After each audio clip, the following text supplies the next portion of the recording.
Do you love a show where a character uses their smarts and their wits to defeat another character or bad guy? Well, I know I do, and so I decided to make a list of my favorite psychological strategy or mind games anime. Psychological strategy animes is one of those anime that outthinking your opponent has a bigger reward than using your strength or fighting skills, basically battle of the wits. Throw away in the trash can your fists, superpowers, and muscles as we go through my top 10 psychological strategy anime. Kuroko No Basket has a 50-50 amount of battle of technique and power, and battle of the minds. You can see this as clear as day as the two main characters of the series represent that. With Taiga's incredible natural ability to play basketball, he works as an one-man ace and the muscle of the team, and Tetsuya because of his limited and unique ability of playing basketball, in which calls for a more teamwork-orientated style and thinking approach to playing. Just looking at the title, you probably think that strategy would not play a big role in this anime, which is Jojo's Bizarre Adventures.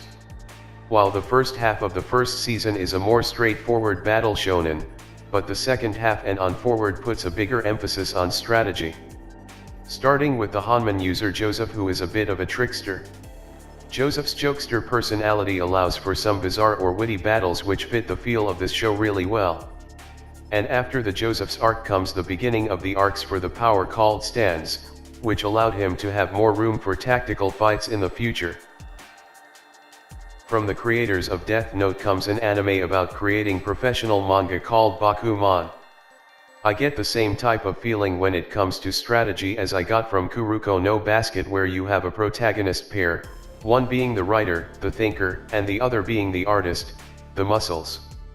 It was exciting looking at the way they use their brains to make the most out of their options to create good manga and making the most out of being in the manga industry. Hunter x Hunter is a battle shonen that put emphasis on the strategy side of battle shonen, instead of putting all of its focus on the power-ups.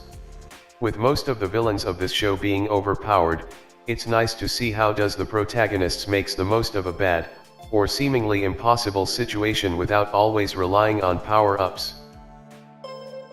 Prison School, from first glance it just seems like a episodic typical ecchi show with a S&M fetish, but Prison School is a lot more than that.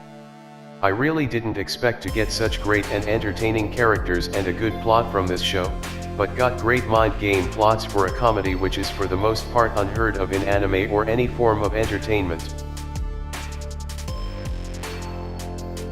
Ryoita, the main character, is trapped inside an island in which he is forced to survive in by killing other people with bombs, like the popular video game of this show called Btooom. Yes, you heard me right, bombs. Btooom is a mixed concept of what if Battle Royale or the Hunger Games, a bomb, a video game and strategic thinking was to have an orgy, and from that orgy came a birth of a baby, then that baby would be Btooom. It was fun watching the MC exploits video game tactics against other characters in order to survive, and defeat other characters. Code Geass is mind games for mecha lovers.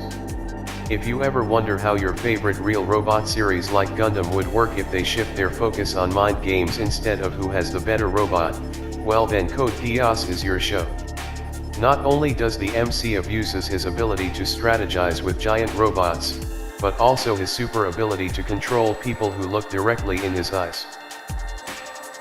Kaiji is the ultimate survivor because at the most hopelessness of times he somehow, out of nowhere comes with the incredible plans and strategies against almost impossible odds.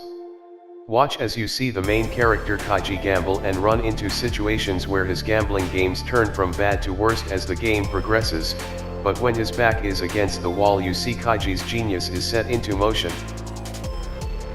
If you was to think of a sport anime that would deal with battle of wits, most people would not think of baseball.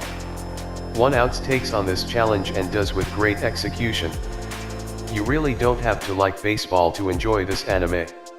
To be honest, a good portion of the enjoyment of this show don't really in a sense come from the baseball games itself, but from Toa, the main character whose dominance and ability to outwit his opponents in a straightforward sport that seem like the one and only strategy needed in order to win is only hitting a ball with a bat. Honorable mention. These animes are shows that had strong points in the sense of mind games, but I didn't either finish it or I didn't enjoy the anime overall. Legends of the Galactic Heroes is very recommended by a lot of the anime community and does have great strategies when it comes to space fights and political battles, but I had a hard time watching it because of the slow pacing in the beginning episodes. While I did find Akagi to be a great character and a genius based off of his introduction, but I found it kind of hard to get into the show where the main focus is outwitting someone in Mahjong, when I don't even know how to play Mahjong. Death Note is a show that most seasoned anime watchers seen and would recommend as a gateway anime for those just started watching or trying to get into anime. It is also a good gateway to get into these mind game strategy animes because even though a big part of the show involves outthinking the other person, it still remains very entertaining throughout the series. Death Note is a how it was done and how to catch your mystery shounen that don't focuses on who done the killing, since the audience is always informed who done it from the start of the series, but focuses on trying to capture somebody who kills people with a notebook that grant the user the power to kill anybody whose name is written in it. Well, that's all. I hope that you give these shows a try and enjoy them. I know I will do another top 10 anime list sometime in the future, but I don't know for sure when or the type of anime I will do, but until then, remember kids, people die if they are killed.